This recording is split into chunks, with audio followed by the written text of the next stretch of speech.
you know it's going to be a decent part when it starts off with explosions. Hey guys, what's going on? We're going to knock out the Fire Temple today.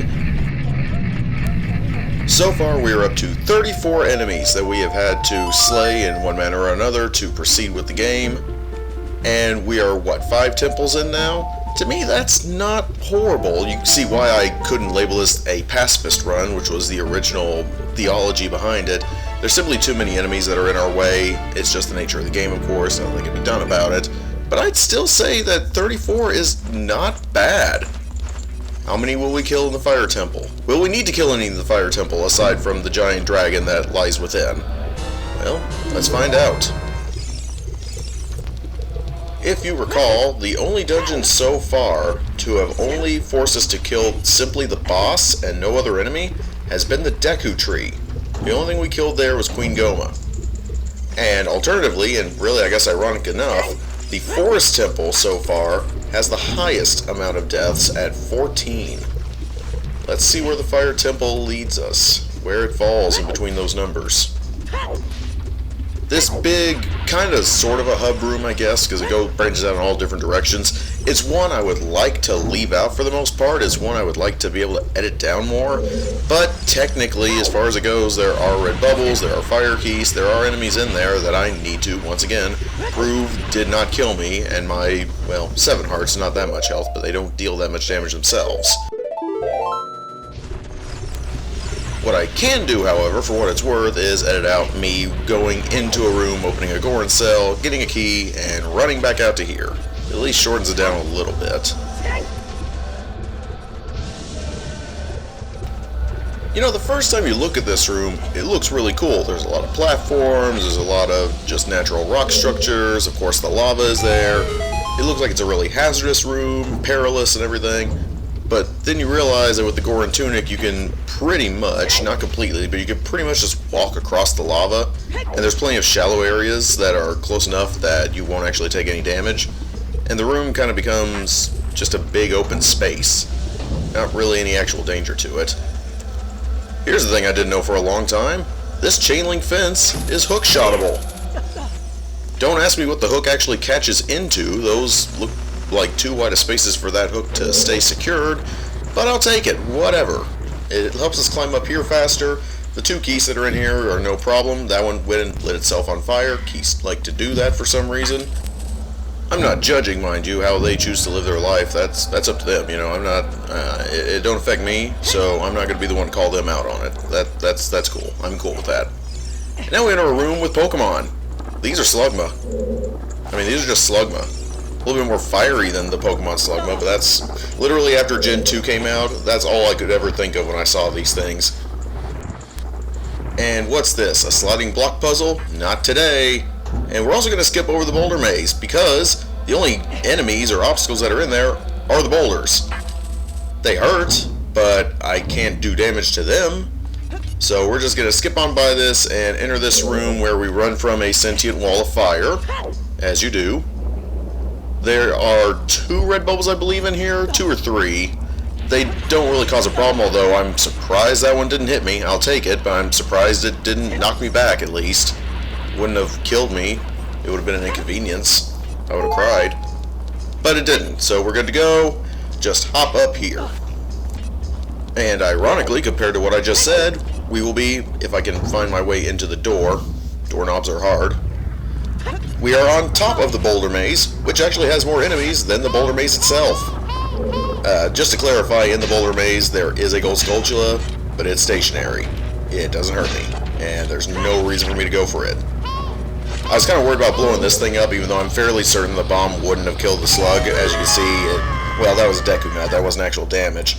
But just the same, normally the slugs take quite a few hits before they'll go down, so I'm sure the bomb wouldn't have killed it, but I didn't really want to take that chance either. To get to the next Goron across the way here and the next key, we do have to go by a couple of torch slugs, so I will leave me jumping over the gaps in the maze to get to him in. But yet again, the torch slugs don't prove to be very adversarial, so not a whole lot to report on this end. I was so happy when I found out you don't have to talk to the Gorons every time. It makes things go so much faster.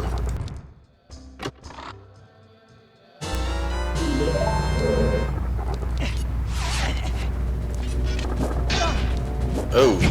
Well, this is a... Oh, well that works. Oh, watch out! That is not my fault.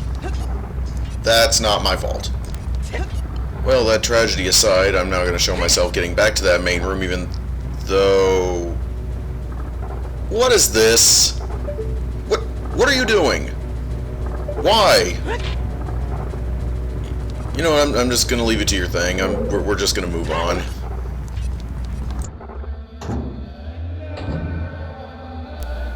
We're going to double back through this firewall room. The firewall will come from the other direction this time. And the only reason I'm showing this is because this red bubble goes hard. Look at him. I mean, I don't know if he's going hard or if he's just having trouble finding his way back into the lava, but I've never seen one bounce that many times on the grate before finally disappearing again. If any red bubble ever had a chance of hitting me, it was that one. He really gave it his all, and I mean, you gotta respect it. Literally, the only reason this room is in the video is because of that fire keys. I can't remember if there's just him or if there's two, one on this side and one on the other. But they're all that's in here other than fire traps and boulders. And you can see how effective the fire traps are. Yes, I ran into one, I probably run into more. But they don't deal damage. I mean, they do, but nothing worthwhile. Curse those keys. This, however, is an enemy actually worth talking about, at least to a certain degree. The Flare Dancer. So for the longest time, I thought, and again this stems from, you learn the intended way that the developers wanted you to fight the thing as a kid, and you just go with it until you realize that there's other options. The Gorons tell you, because again, of course, I didn't know you could skip past the Gorons dialogue the first time. The Gorons tell you that you have to use their special crop, the bombs, to get him out of his flame core. Turns out, as you can see, you can hookshot him out. What's more, is you can actually shoot him with an arrow, and he'll come out. There are many options to this. I can't recall but you may be able to use the Megaton Hammer as well. I unfortunately don't show that. Oh, by the way, that's the first death of the Fire Temple. At least it took us a while to get to it. So we are now out of the range of the Forest Temple's record of a single kill. However, we will see how high we climb. Are we going to go past the forest? We will see. Speaking of the Megaton Hammer, let's run up here and get it. Don't hurt me! Ow. Well, you know, I tried. And before anybody questions it, that was a Deku Nut. I did not kill the Keese. Keese is, relatively speaking, okay. But yeah, doubling back to what I was talking about, I want to say you can use the Megaton Hammer and knock the Flare Dancer out of the center of the flames there. Something you don't usually run into. I mean, I guess you could on the second one. I just have never thought to do it. And man, let me tell you, I did not enjoy going up and down that little staircase there to get back and forth with the Megaton Hammer, with that giant chasm off to the left currently or right when you're going up it. That's anxiety-inducing there. Two fire keys in this room. They'll only attack you on this top half, so I'm at least going to show us knocking the stairs down. But once we grab this crate and bring it down to the bottom level, we're done with these keys. There's no other reason to be here. And as most people know by now, we are getting near the end of this dungeon. We're kind of in the home stretch here. Including one of my favorite parts of the game coming up shortly. Involving something very similar to this, except on a more grand scale. Even that drop is too much. His shins should be shattered. He should no longer have knees. But man, if you thought that was something, he still hit me. Anyway, here we go! We're fine. How many floors up is that? I want to say it's at least 3 floors up above this room. But nope, don't worry about it. We're fine. Why would we be hurt? I guess that Triforce of Courage is worth something. Who knows? Unfortunately, even though we've only had to kill one enemy so far, that is about to change. That is about to change in a big way when we go in this room. Folks, the door is locked, and there's a whole lot of fire in here. We're going to neutralize the slugs because the Megaton Hammer is busted for them for some reason. Didn't know this one for a while either. Again, I figured this out when I tried to play the game without getting the sword. Well, you get the sword, but without using the sword.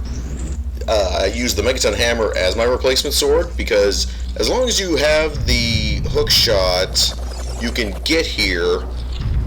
You don't need the arrows for anything in particular. We're not going to sit through this Flare Dancer, by the way. We're going to go ahead and just skip by him since you've already seen it once. And yes, that's another kill. Up to 43 now. Still not doing too bad, I'd say. Doubling back on what I was talking about, though. You can get in here with the hook shot. You don't need the arrows for anything, of course, unless you want to shoot Volvagia, which is now where we're at. No more enemies up until Volvagia. Of course, technically there's those two keys in the main lobby, but I've shown plenty of times that they can be outrun. They're not going to hurt me. I'm not going to be caused to hurt them. So let's just fight this giant dragon. Volvagia has always been one of my favorite fights in this game, even though he just basically it boils down to glorified whack-a-mole. Hey, without him, or no, other way around. I was going to say without him we wouldn't have our wings, but the other way around, without our wings we wouldn't have him. And that's something. I got that shot off pretty quick. I'm not good at shooting him, as you can see, as far as when he's actually moving around in different directions. We're not even going to try that. But if I could stop him early from dropping a bunch of rocks, I'll take that. If nothing else, just helps the fight to move along. Whack him with the mallet. Whack him with the sword. There again, I think as a kid I thought you had to hit him with the hammer like every time. Turns out that's not the case. Shoot him with an arrow and he's gonna fly around.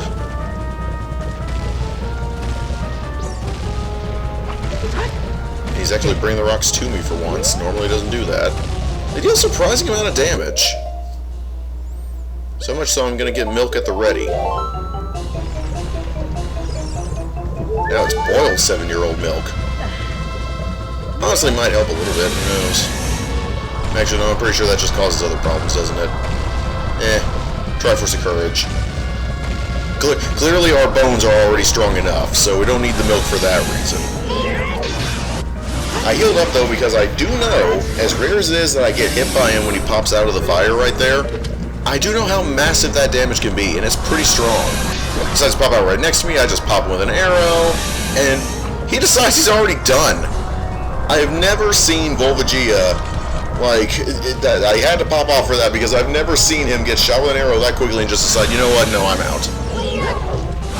And I miss, and look at that, 2 hearts of damage. Now, it's not massive, but it is when all you have are 7. It's almost a third of your life.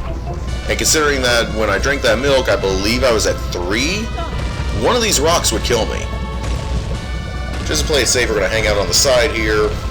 An easy way to avoid that attack entirely, and especially if you don't care about shooting him with arrows. I, for one, do not. I'm sad enough that I missed that hammer shot, but, you know, things happen, I guess. First time for everything. And this should be the killing blow, I believe. If I can hit him, there we go. And another one down.